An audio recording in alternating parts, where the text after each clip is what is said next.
என் business already நல்லா run ஆகுது. அப்ப நான் ஏன் டிஜிட்டல் மார்க்கெட்டிங் பண்ணணும்? நெறைய பிசினஸ் ஓனர்ஸ்க்கு இருக்கிற டவுட்டே, என்னோட பிசினஸ்க்கு நான் எந்த டிஜிட்டல் பிரசன்ஸும் பண்ணல. ஆட்ஸ் ரன் பண்ணல, கான்டென்ட் கிரியேஷன் பண்ணல. ஆனாலும் என் பிசினஸ் ஆர்கானிக்கா நல்லா தான் போய்கிட்டு இருக்கு. அப்புறம் நான் ஏன் டிஜிட்டல் மார்க்கெட்டிங் பண்ணணும்? அப்படின்ட்டு தான்.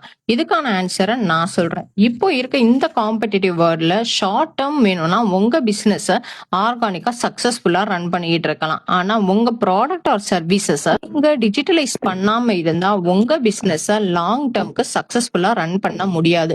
நீங்க வெயிட் பண்ணிக்கிட்டே இருக்க இந்த டைம்ல உங்க பிசினஸோட காம்படிஷன் அதிகமாயிட்டே இருக்கும்.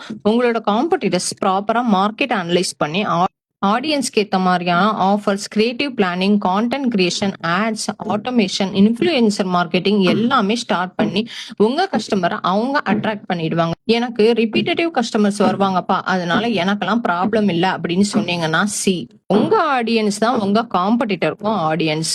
உங்களுக்கு எப்படி ரிப்பீட்டேட்டிவ் கஸ்டமர்ஸ் வராங்க அப்படின்னு அனலைஸ் பண்ணி உங்களை விட பெட்டரான ஆஃபர்ஸ் அண்ட் டீல்ஸ் கொடுத்து சீக்கிரமா உங்க ஆடியன்ஸை ஆட்ஸ் மூலமா ரீச் பண்ணிடுவாங்க.